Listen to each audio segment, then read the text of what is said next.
strong leftist when I was a student. And then I went to France to work there. And on Saturdays, I went to Sorbonne and had lots of conversations with the capitalists, socialists, and communists. And I finally came to the conclusion that the only way a society can indeed remove its poverty is through the power of entrepreneurship, the power of creating jobs, the power of translating ideas into jobs, power of translating ideas into wealth for some people, investors, and power of enhancing taxes paid to the government. And that was primarily the reason why when I came back, I wanted to conduct an experiment, my first experiment. You were not even born then. So that was a failure, Softronics. And I learned some lessons from that. And the second one has done reasonably well.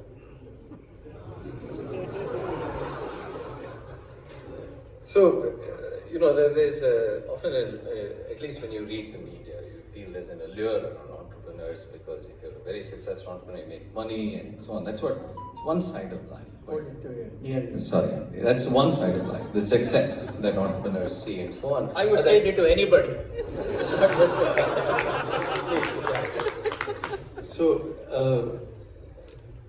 But can almost anybody become an entrepreneur, or are there certain traits that you feel one must inherently have, or an approach one must have to at least attempt to be an entrepreneur? Well, I think an entrepreneur must have many attributes, and I'll speak only about a few. First, he, as late Robert Kennedy, borrowing the words of George Bernard Shaw said, most people see things as they are and wonder why. I dream of things that never are and then say, why not? In other words, he or she must have the power of imagination. He or she must be comfortable with innovation. He or she must be comfortable with doing something unusual. Second, he or she must have a lot of passion, because passion is what fuels your energy, your enthusiasm, and your ability to run the marathon. Third, the leader must have a very clearly articulatable value system. That's very, very important, because everybody looks up to the leader, everybody looks up to the founder. So therefore, his or her value system must be very clearly articulatable, and he or she must obviously lead by example. And finally, I think because the task of a founder is to convince customers, is to convince employees, to convince investors, he or she must have the ability to articulate reasonably well. Otherwise, it just won't happen. So then does the role of a founder change over time in an organization? Because what you just articulated is at the very beginning, but does that stay consistent? Does that change? Does that evolve? How does a founder's role in a company or in building an organization, how does that evolve? Well, in the beginning, it is all about imagining an idea whose differentiated business value to the customer is better than all other existing ideas. That's most important.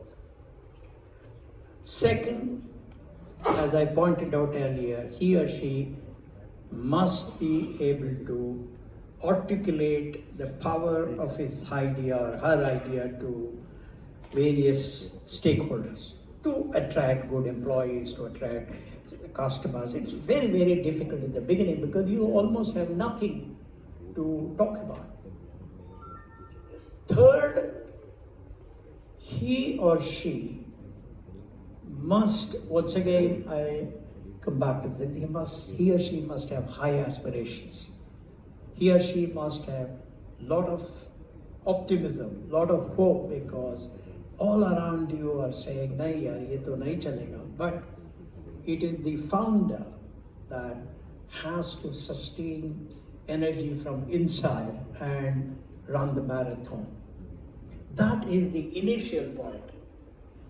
The next part is selecting employee, some key employees, sometimes called co-founders, and what I call early adopters. And for that, as I pointed out earlier, your job is all about passionately articulating why you are going to change the world. Second, you have to use innovative methods to convince your customer that you, who has really nothing, is indeed better than backing somebody who has everything.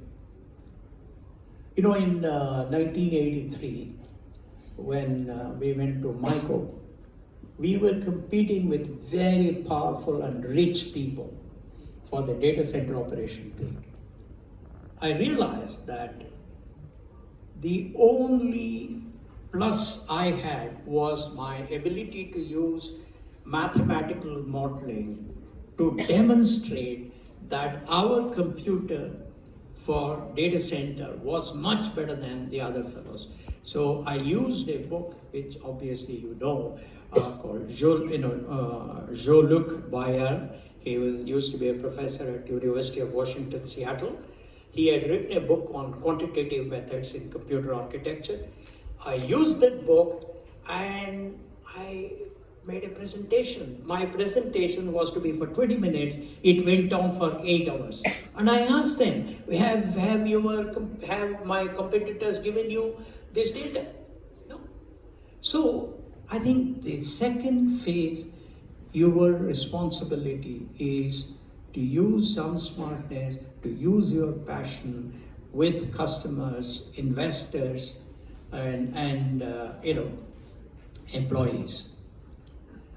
And this is the time when you have to sacrifice very heavily, because at that time money is very little, challenges are huge, and you have to sacrifice hugely in terms of being away from family, being away from loved ones, traveling, with minimal expenses, staying in hotels with minimum expenses, and economizing on every expense in the company. Of course, these days it's different, but I'm talking of the olden days. So that is another very important aspect in the building up stage. And the other aspect of entrepreneurial phase of any company is quick decision making. Everything you will have to take with decisions. You can't say, I'll form a committee and the committee will come back, will give a report and then I will decide. No, you have to decide quickly. Next, every startup company must have only one leader. There cannot be two leaders. There cannot be three leaders. It's just one leader. I was very, very fortunate to have had such compliance by all my younger colleagues, because one thing is that leader earns the plaudits, earns the loyalty of all the younger people, because he or she sacrifices more than other people. He or she works harder than other people. He or she takes much less salary or makes huge sacrifices in salary than other people, etc., etc. This is the entrepreneurial phase. The final stage comes, and that is called managerial phase.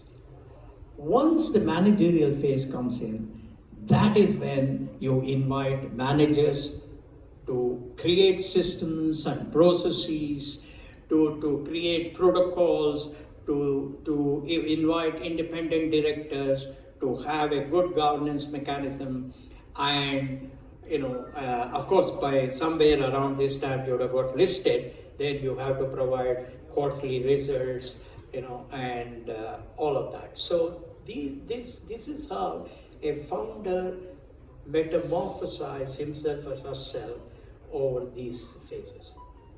Right, and you said something very important that I think in the previous session they referred to. Anybody in this crowd who has started a company has had to recruit people, and when you don't have much to show, it's harder to recruit. So how did you recruit your first 6 or 7 colleagues? Well, first of all, I first had to decide what kind of people do I want to recruit. My focus was on competence, because if you don't have competence, then nothing will happen. Not much work will progress.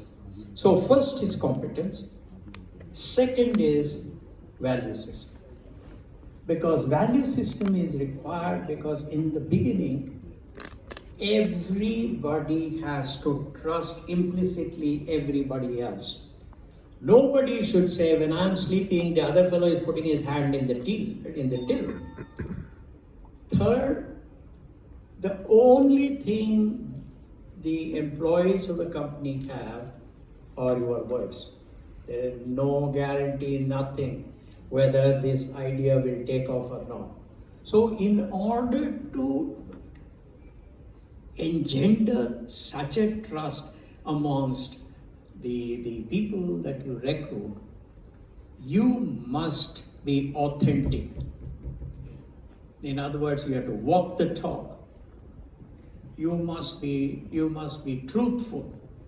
You must be trustworthy. You must demonstrate your passion. You must walk the talk. And once you do that and then create a dream, you would have already created a dream. And once you paint the dream in rainbow colors and talk about the good days that will come, if all of us do what is needed together as a team in unison, then there is a reasonably high probability of people buying your vision. And that vision, at the end of the day, must have something in it for everybody that is in the team. It cannot be that only 4 of us will make a lot of money and the rest of you will suffer. No, it just won't work. So you have to create a vision which is a win-win-win-win, that kind of stuff. And once you do that, then you have selected the right kind of people and you have convinced them through your passion, through your authenticity, through your storytelling, through the stories of all other wonderful entrepreneurs who have succeeded. And I think you are only enhancing the probability of success. Yes, but you were 35, 2 children, 80s India, so... No, you are not at born. Sorry, one on the way, one child and one on the way, and if it didn't work, maybe you'd be a 40 or 42-year-old mid-level manager at most at that point in 80s India. I can't imagine there was a market for hiring a lot of those people in software those days. So the risk for you is very high. And then on the other hand, most of your initial younger colleagues were early 20s. They presumably had more options. So how did you convince, at least tell us 1 or 2 of them, how did you convince them that, hey, they should listen to this 35-year-old versus pretty much doing whatever else they wanted to do? Look, I was the head of software at Panicky Computer Systems Limited, and all these guys I had hired them. Well, Chris was one person who was hired by Ashok Patti from IDFC, but the rest of them I had hired. And they were all 5-6 levels below me. For example, Nandan I hired as a software engineer trainee. Shibu I hired as a software engineer. Dinesh I hired as a software engineer. Ashok Arora I hired as a software engineer trainee. Raghavan I had hired, etc., etc. Now, when I started out on this journey, they all knew that I was earning a much, much, much higher salary than all of them. Number two, they also, in some way, I was not talking as much as I do today, they realized by my action that I had a big dream. And I also talked to them about how there was going to be an extraordinary revolution in the US in terms of super mini computers and OLTP transaction monitors and relational databases on those super mini computers, how the departments of large computers and mid-level corporations and small corporations were going to embrace computing technology for commercial applications in a big way, and the US was going to be eternally short of technical manpower. And we in India had lots of youngsters who were smart but had no jobs. So therefore, I gave them a reasonably convincing argument that the future of this company would be better, because they also knew that I had failed in my first attempt. And I had explained to them that there was no market at that time, because there were very few computers in India. I was looking at the domestic market, and therefore, when I gave this argument, they understood that we were going to look at exports, we were going to look at the most dynamic market in the world, the most competitive market in the world, etc. That's how it is. Because I was talking to a couple of founders, and we have all had this experience where we have to actually convince parents of some of the folks saying, no, you should let your child join, it'll be okay, and so on. Was that experience true back then as well, or is that more of a recent phenomenon? We have to convince the family, hey, it's okay. I mean, I imagine it must be even harder then than now. You know, it's very interesting, Rohan. We were 8 children. My mother was always in the kitchen. She cooked on wood stove. Morning 6 a.m. to night 9 p.m. And father took his government job too seriously. He was away in the office from 8 a.m. to evening 8 a.m. At home also there would be fellows waiting. So somehow that environment gave us a lot of freedom. They didn't ask us, what are you going to do? Have you eaten well? Have you slept well? These were not the questions my father asked. No, I meant in terms of the families of any of the people you had to recruit. Did you have to convince them and or their families or their friends, their social environment, that hey, it's acceptable for you to go work at this unknown random company? I mean, I can't, in a market starved for jobs, that cannot be a simple decision. No, I will tell you. I was very, very lucky in that I had the support of my wife, your mother. When I resigned on her birthday, I still remember 19th August 1976, I met her.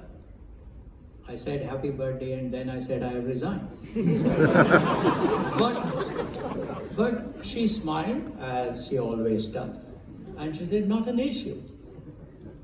We will live within whatever means we have. I will fully support you, and you will succeed. So I was away, in some sense, I was away from all the other people that you spoke about. The only person I was very friendly with was my friend, okay? And she was the only person in whom I confided everything that I wanted to do. And she was an unbelievable supporter. So in some way, my case may not be normal, but I was very lucky to have that person. So then, surely, I mean, building on that, there would be, and everyone who's built any kind of company, any founder goes through, the buck stops with the founder ultimately. Certainly in the early days, they go through tremendous moments of doubt, uncertainty. At least as far as I'm aware, in no interview ever have you admitted to any of that. So surely, and you're not Superman against all belief. So in those moments, did you feel, hey, maybe this won't work?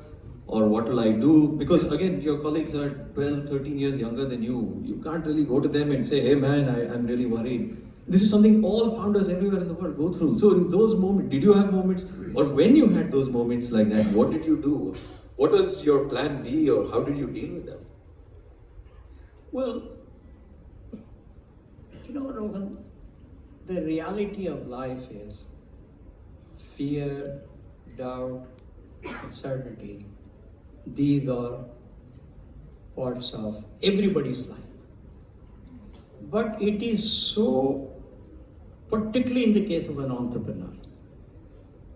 As I told you, when I decided to leave my job and start, I said, look, I've got this wonderful job, I'm getting so much of money, my wife has got a job in telco in Nanavati Mala in Bombay, everything is fine. Already I have failed once. So is this the right thing I'm going to do? It was there. Second, when I had to get the first customer, Database Corporation, there were so many odds against us. There was a lot of fear, a lot of doubt. Third, when we had to get the first domestic customer so that we could have a steady stream of revenue from our data center activity, we were pitted against huge guys. That was also a lot of doubt about self, a lot of fear. When we went public, that was a big time of doubt, fear, uncertainty. Whether it will do well or not, whether it will and it didn't do very well the first time. Yeah, I'm saying. And then there was the issue of I had to take a decision in 1995 not to renew the contract with a Fortune 10 company. And at that time, the revenue from that company was forming 25% of our revenue. We had just gone public. And all the other big guys, I don't want to mention their name, but everybody knows who are the top 4 or 5 people, players in our field. All of them signed on the dotted line. I was the only crazy guy, and all my younger colleagues were not in favor of not continuing with it. That was a big moment of fear and doubt. So this is what I learned from my wife, and that is, she said, in fact, I still remember, I told all my colleagues who were sitting there that, look, I have to make a call on the landline. Outside, it was in Taj Residency. I went out, I called her, and I said, look, so far, you have looked after the children, totally. But for the next 4 or 5 years, you have to do it even more of it, because I will be away anywhere between 250 to 300 days in a year, because I am going to take a very tough decision, the toughest in my life. And that will only be possible if you agree with, because others were not, even Mohan was against it. She said, don't worry, I'm always with you. And more importantly, she said, there are times when logic doesn't hold good. There are times when you have to transcend logic and embrace faith.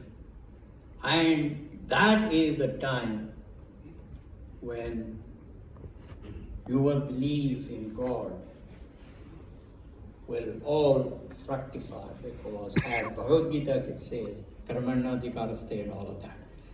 That is, do whatever you are supposed to do to the best possible way, in the best possible manner, and leave the rest to God. So I think in some way, in the time when we have, all of you have fear, doubt and uncertainty, do the best that you can do. Get into further and further detail and delineate. After all, what is uncertainty? Uncertainty is only that the probability of an event is low, or a certain thing. And what did Bayes' theorem tell all of us? Bayes' theorem said, by obtaining more and more information, you can enhance the probability of that event, right? So that's what she said, and that's what I followed. So I don't think you people need to worry too much about fear, doubt and uncertainty. Have faith in God. But before you have faith in God, you have to do everything possible under the circumstances. Then everything will be fine. But living under that kind of constant uncertainty, fear, self-doubt, what does that do to you personally? Or what did it do to you personally, your personality? Because that seems like a fairly extreme way of living for decades together. Or at least, let's say, the first 2 decades, maybe not 4 decades. You know, it's. I'm glad you asked that question. That evening, when I took that decision at Taj Residency, Fanish was just joined as the head of sales, and I were in the same car. We are going back to the Electronic City, or the wretched road. Everybody knew at that time, 2.5 hours. We're back to the same place now. Anyway, sorry. Oh, but that is a fact. Anyway. Agreed. Sorry. And then I was somewhat silent, but I was saying some reasonable words to Fanish. But Fanish got upset with me. He said, Mr. Murthy, you don't seem to be worried. You are least concerned about the company. Then I told him something which is so important. I said, look, Fanish, when a child is not well at home, neither of the parent shows panic. The father gives confidence to mother, mother gives confidence to father, because by becoming panicky at that time, you will only make things worse. So therefore, one principle I adopted, and that is, when I left the office at 8:30 in the evening and I was back home by 9 o'clock, by which time you and Akshata would have finished your studies, your mother would have made sure that you've done all your homework and all of that, we would take you to McFast here. And just seeing you people enjoy eating that pizza or whatever you people wanted, that brought so much of joy and happiness to us. And of course, to boot, while returning, you would lie down on the road in front of that toy shop saying, I want this event toy. No, but I enjoyed it every minute. I enjoyed it because I needed a light moment. I didn't want a serious moment. So I think every one of us will design and invent, or not invent, create certain unique ways of making your own mind relaxed and also finding some kind of calmness. I'm just checking. I don't know how much time we have left. The monitor doesn't show me either. So can someone cue? No, I don't want to hold the next speaker. I know there's a next event. So Chandra, maybe you cue me? Oh wow, okay, fine.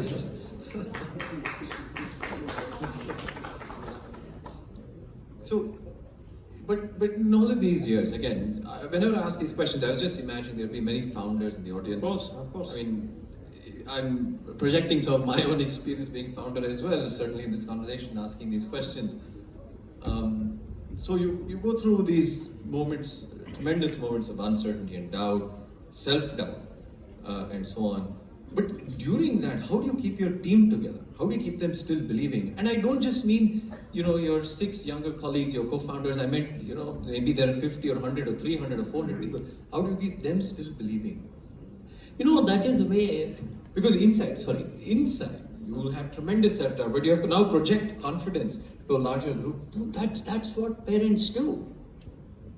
That's the primary job of parents, to bring a certain sense of calmness to the environment at home, to encourage the children, to tell them that there is no problem, right? So therefore, what I would do was to crack jokes in the office and to start on something new.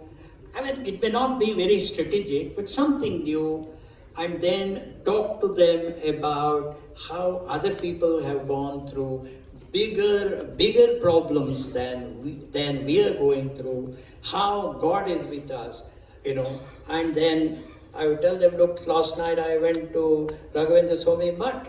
So I think these things give people some confidence. In other words, look, the whole human relationship is based on faith and trust. Husband has trust and faith in wife. Wife has husband, trust and faith in husband. We have faith in God. All of that, right? So therefore, creation of trust is by showing them how authentic you are, how genuine you are in caring for them, how you are always there to take care of them, by doing very simple things like, let's say we would go to a canteen, there was only one canteen at that time. So I knew that, let's say one of those days, I'd say Dinesh liked something. So I would give part of my food to him. I would say, Dinesh, please, I know you like it, eat it. So I think small things in life make a lot of difference in raising the confidence, trust, and faith of your youngsters in you. So therefore, we all cannot keep on telling lies, because the moment they think that it is all lie, they won't trust you anymore. So you have to be authentic as much as possible.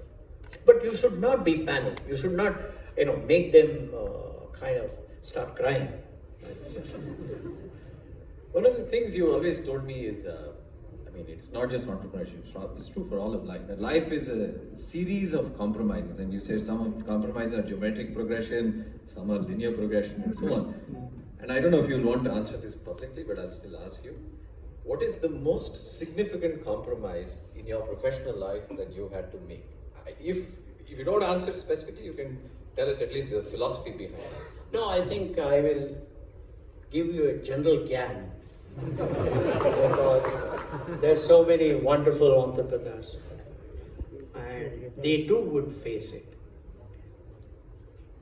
See, any group, any team has a portfolio of some people who lack transparency, some people who do not take any bottom line responsibility, some people who are waffling, some people who start biases very quickly, etc., etc. It is always there.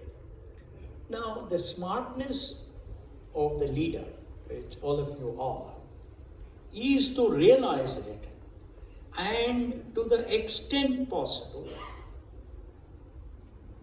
emphasize the strengths in situations and de-emphasize weaknesses in situations. There is no 100% solution to any of these. Let's say you are in a discussion where you are discussing the next quarter result. Supposing there is somebody who has a habit of leaking. I mean, I've come across such people too at Infosys. Not among my co-founders, but somebody else. Now, then the best thing to do is to, in a nice way, without that person losing his face, make sure that he is not part of that discussion. So what you are doing is you are reducing your risk. You are de-emphasizing the weaknesses. So I think that is the only way. I've deliberately not answered given specific examples because that's not the purpose of this discussion, because those examples may not mean anything to any of them. Fair enough, fair enough. But just switching gears a little bit, like on top of moving away from all the uncertainty and fear, the positive side, there's an analyst report, I think late 90s, maybe early 2000s, that said Infosys is God's own company. That was the title. And it listed all the first company to give stock options in India. I suspect people here know. In fact, there had to be some case in the Supreme Court that had to be resolved. We won that case. Yeah, to make it possible. Thanks to Mohan. Yeah, thanks to Mohan Daspai, and that made it possible for all future generation of companies in India to do this. First company to do this, first company to do that, to voluntarily declare quarterly results when it was not really mandated or required for listed companies, and etc., and so on. It feels like, at least to me, when I read these things, a lot of these things come out of the philosophy of the founder, of some kind of philosophy, some kind of culture that the founder must believe in. And then the organization is a manifestation of all of these things. Is that a fair assessment, fair characterization? And if so, then how important is the role of a founder's philosophy in building an organization, in creating a deep culture that permeates through all levels? Oh yeah, I mean, you hit the nail on the head. It's extremely important.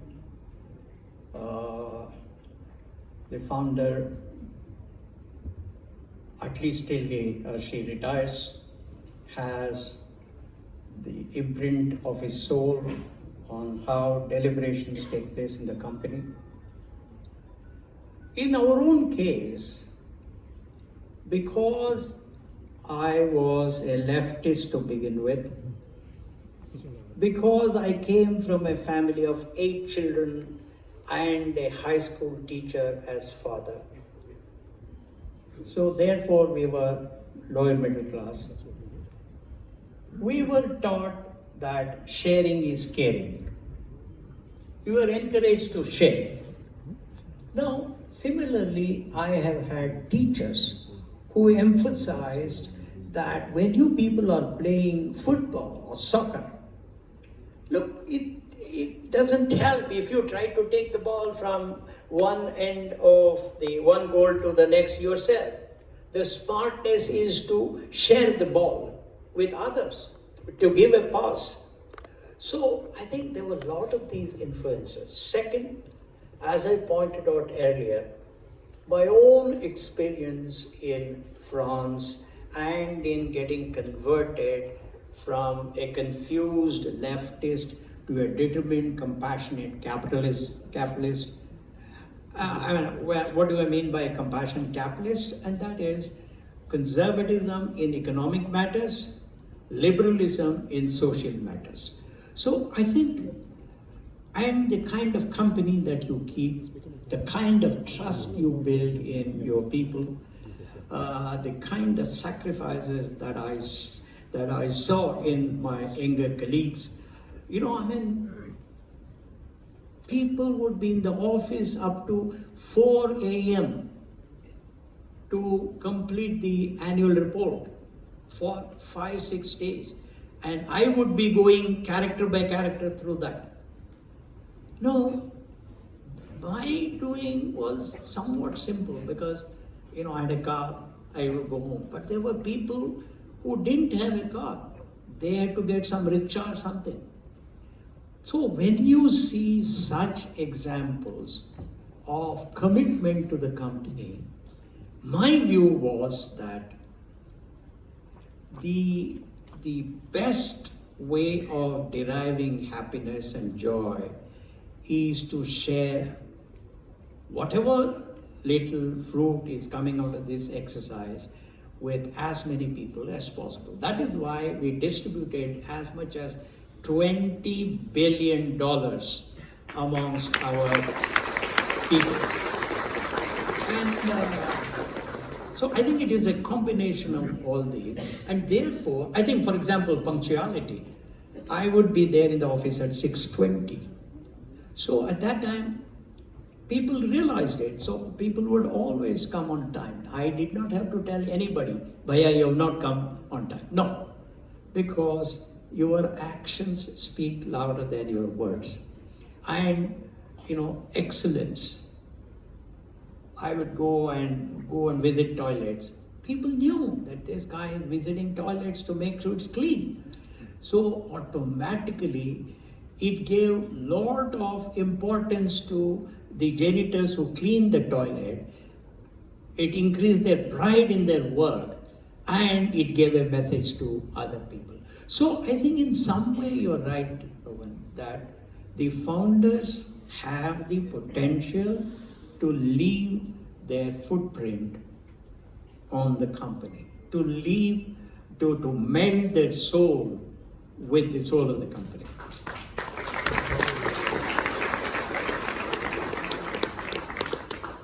So I hope I didn't say something silly because No, I'm not the one to judge. Clearly, the audience is the ones to judge, right?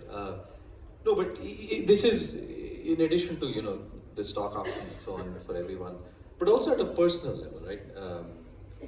I've always wanted to ask you, what is it? Is it that you didn't like money? Why do you not choose to keep, because your cap table, right, looks very different from how all of us modern entrepreneurs would create the cap table.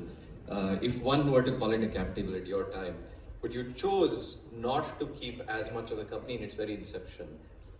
Why is that? I mean, I can't really relate to that decision. No. I mean, I'm projecting here. No, really, I know. I don't know. I mean, the reality is I can only speak for myself. I enjoyed the company of people who are happy. I enjoyed the company of people who felt I was fair to the extent possible.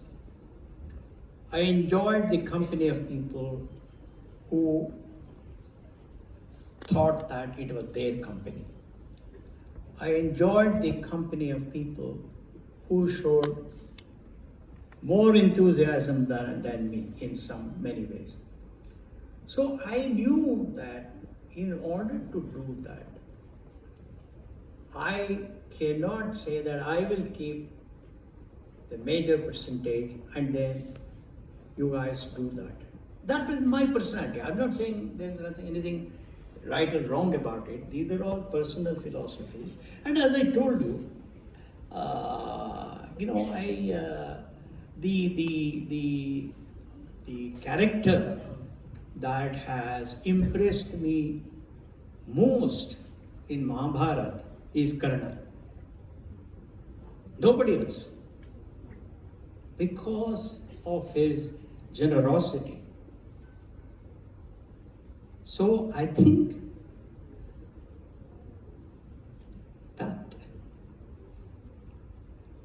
that's the way that I grew up.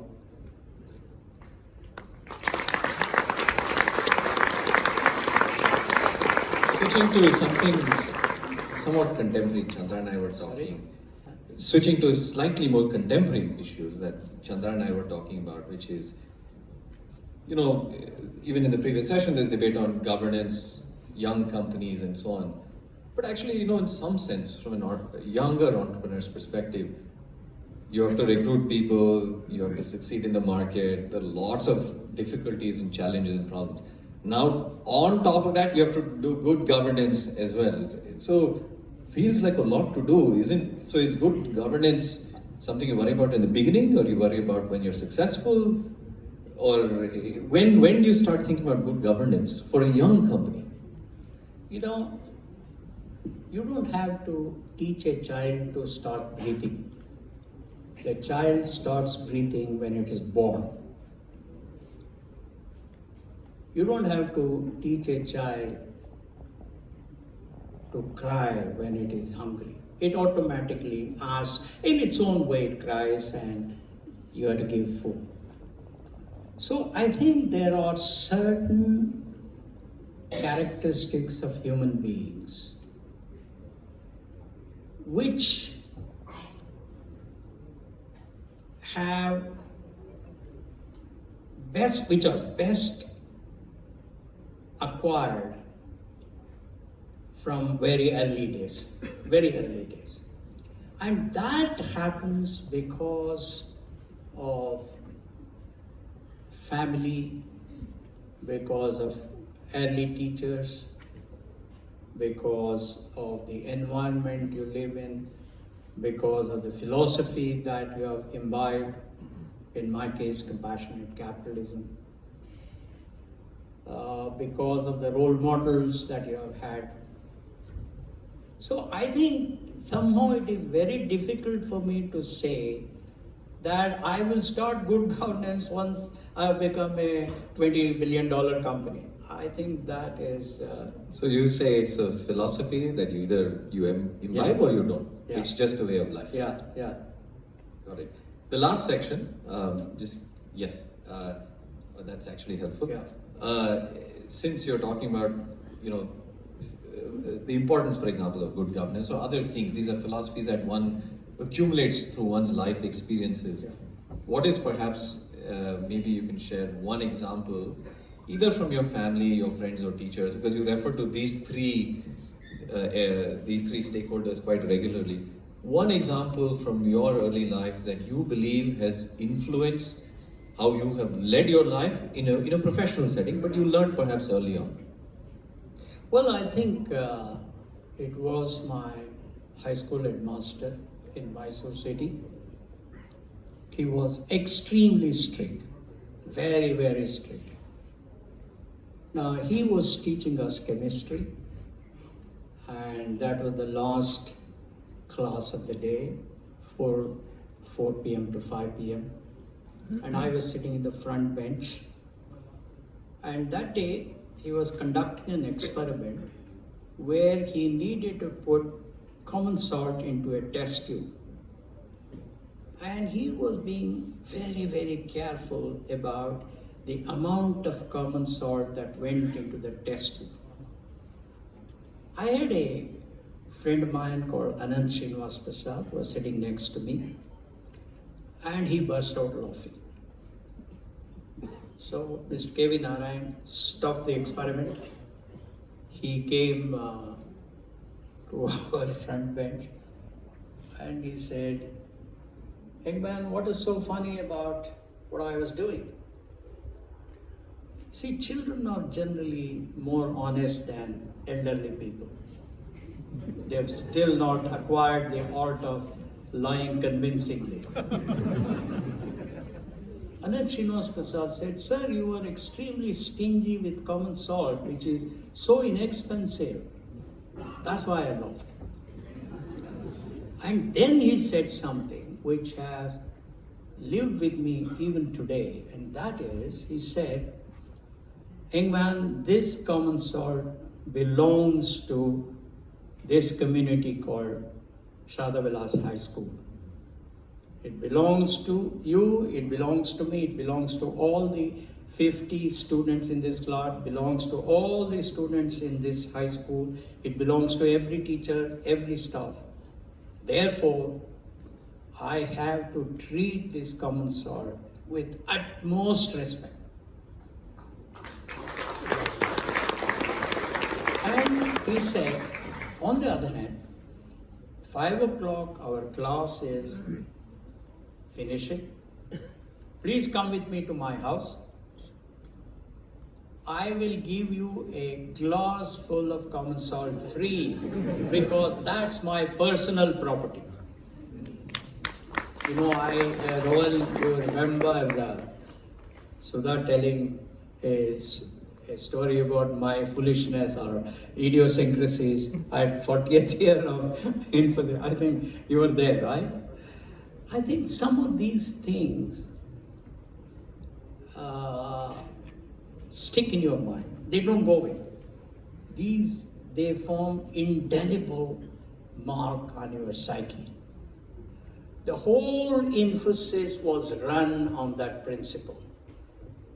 That is, put the interest of the community ahead of your personal interest in everything you do in the short and medium term, and you will be a winner in the long term. So I think that is one thing that has stuck with me, and I think it will be there till I go with it. Yeah. And last question, and then we are done. So is it ultimately destiny or is it luck for an entrepreneur? You know, I am a very traditional person. I believe in God. Whatever that be, I don't know. I don't want to enter into arguments with people.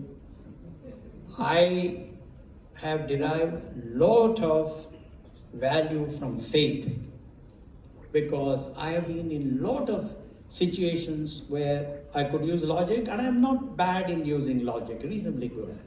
But in spite of it, I couldn't find an answer in logic. And that's when I pray, and that has given me a lot of strength. And as I think it was either Emily Zola or Louis Pasteur who said, when God is shy to announce his presence, he comes in the form of chance. Therefore, luck is extremely important. You know, and there are so many classmates of mine who are smarter than me, but they didn't have the luck to be where I was. So I think luck is very, very important. Luck also, once you believe in luck, it also brings a little bit of humility in you. So I believe in luck. Great, with that we're done. Thank you.